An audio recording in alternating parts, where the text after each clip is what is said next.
You need to get off that phone. It's because of that damn phone. You need to put that phone up.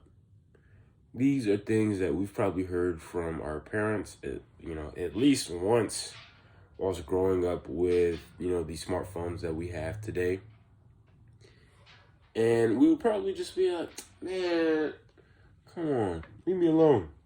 Or, we would even question to ourselves, like, why are you complaining about me using the phone that you got me? Isn't this like me using it in the way that you probably intended me to use it because you got it for me on my birthday or for Christmas or, during the summer or whatever? And we might just question these things like, why are my parents telling me to put away something that they want me to use?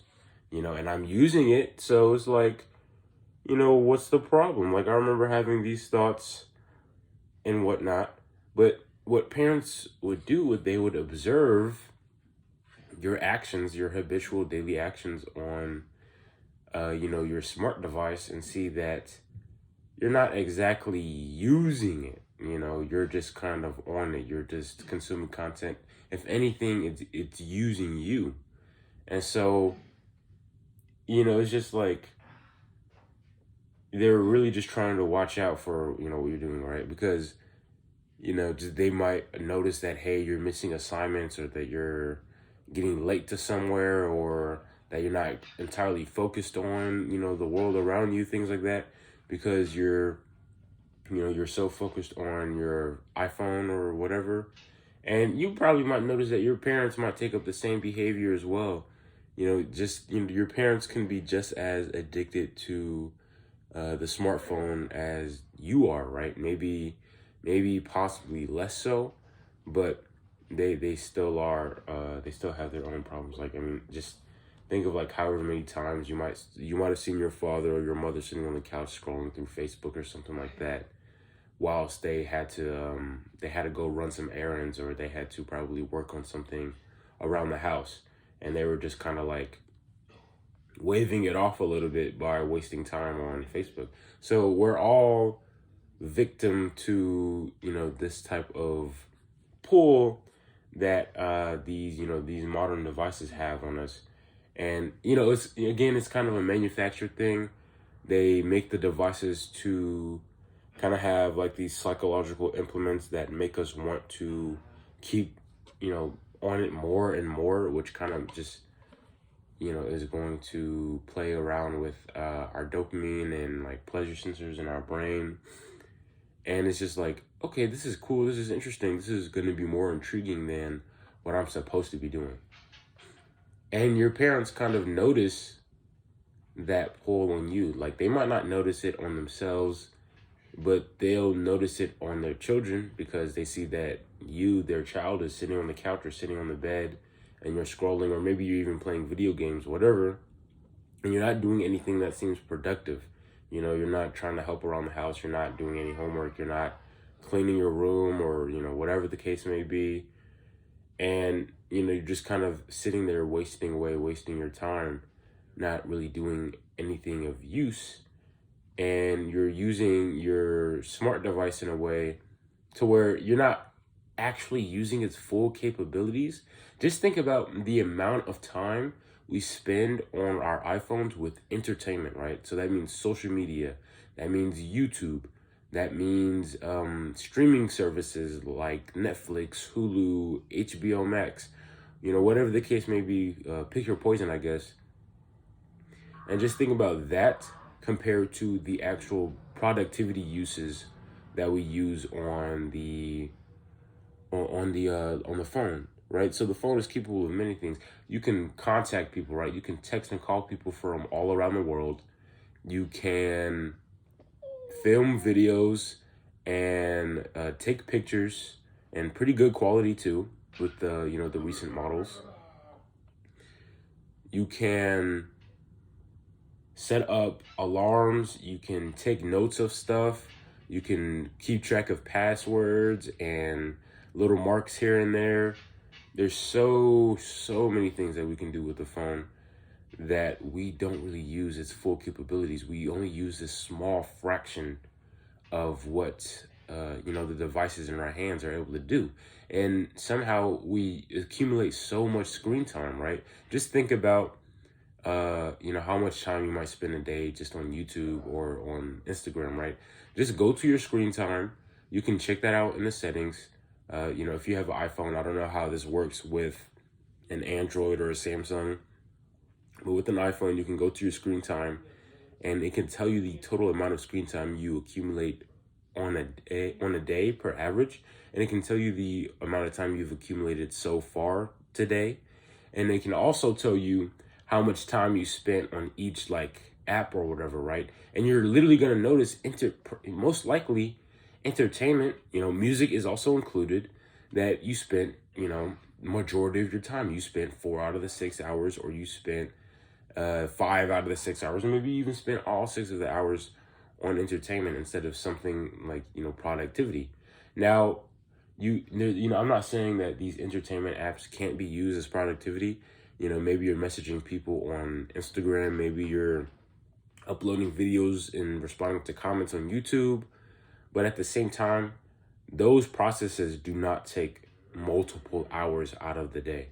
Like messaging someone a quick message or replying to a message you got on Instagram, that does not take 6 hours. That can take like 5 minutes at the most, to be honest, right? Uploading on YouTube, the whole uploading process on YouTube really takes 3 minutes, right? And I upload on YouTube every single day. So, making the title, putting up the thumbnail, making sure the video's there, putting things in the caption, especially if you're putting, not the caption, but the description, especially if you're putting the same things over and over in the description, you just copy and paste that. And then setting the schedule time on when it's going to post, that really takes 2 to 3 minutes, right? That process is not that long. And responding to comments, maybe that's a bit more lengthy, but you don't have to respond to comments on the YouTube app. You can go into YouTube Studio, which is like, just seeing all the analytics and whatnot of your channel and how, each video is doing and like the responses and the comments. So again, like there's many features built into the phone. There's many applications you can download onto the phone just to increase productivity. Like just recently, I downloaded ChatGPT, and I'm using it to kind of help me check like any grammar mistakes, or kind of using it as like Google. So instead of going through Google and then typing up like, how old was this person on this year? And instead of going through Google and having to go look through a bunch of like responses, it gives me the answer straight up right there, which is so much easier and can allow me to get the job done quicker. An example is I've been using Siri on the phone a lot more, which allows for me to access things on my phone a lot sooner, because let's say maybe my hands are busy, and then if I use Siri, I can just say like, okay, hey, can you send a message to so-and-so whilst I'm, at the same time, I might be cooking, or I might be changing my clothes, or I might be working on an assignment.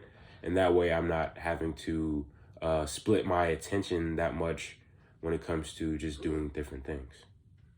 So again, we have these incredibly innovative devices that we use to either watch porn, order food from like Grubhub or DoorDash, or watch Netflix, literally anything else that, won't really serve us that much. Some people even gamble.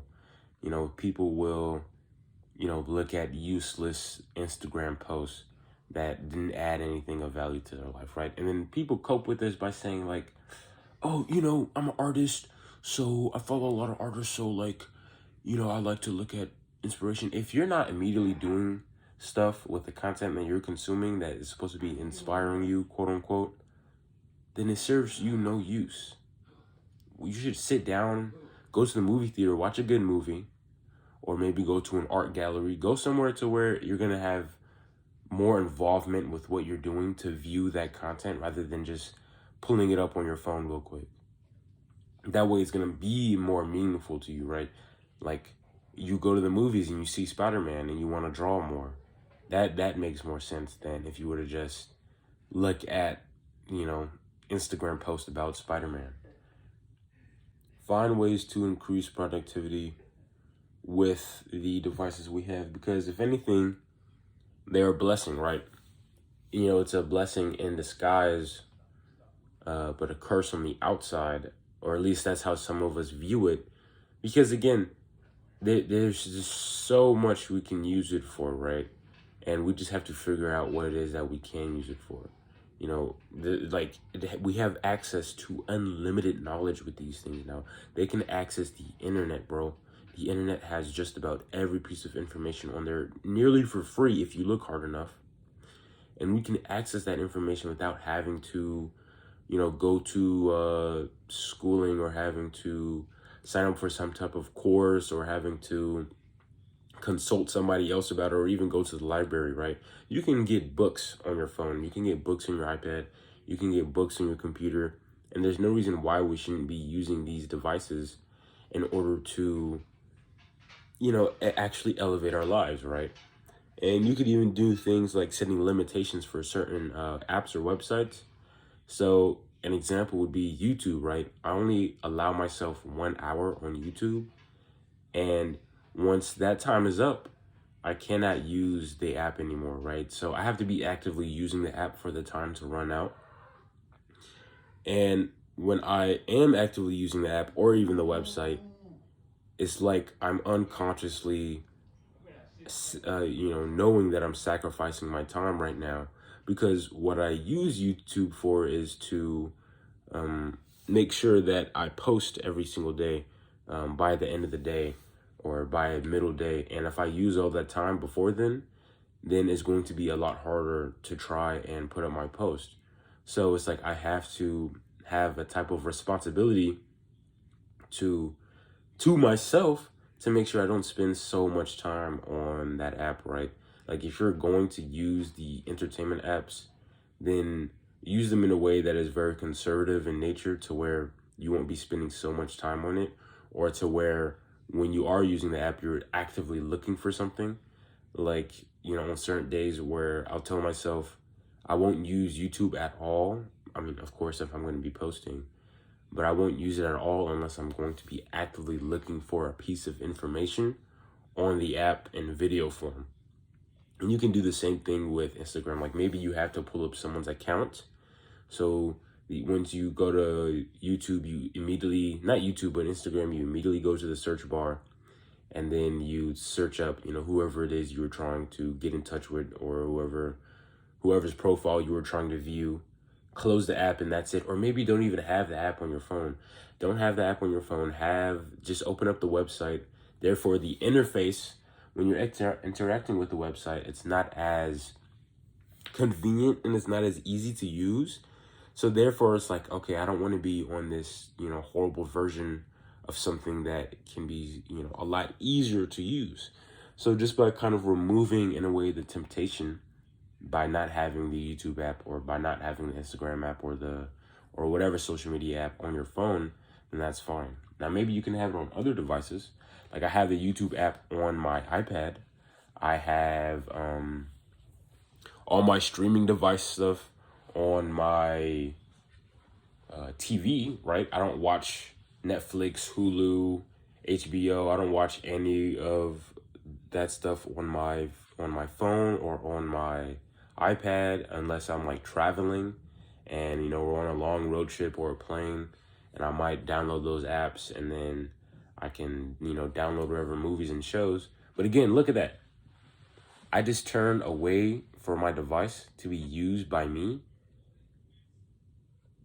And so, by allowing myself to, like, okay, during specific events in my life, like vacation, I will use Netflix in order to entertain myself when on a flight. And you don't even have to do that. You can have a book. You can read a book. You can download a book on Amazon, bro. There's so much stuff out there, right? And again, books. We can use books in digital media. We can buy books for a fraction of the price that they would be if we were to get them on physical copy. And we can have access to them just with a click of a button on our phone. And we're not doing that, right? We're not doing that. We're not making actual use of all the knowledge that we've been granted with, the technology that we have at our disposal. So again, just analyze your life, analyze things around you, analyze the capabilities of your devices, and see what you can actually use them for instead of, just being used by them. So yeah, see you guys in the next one. I hope you think about what I said. Have a good one.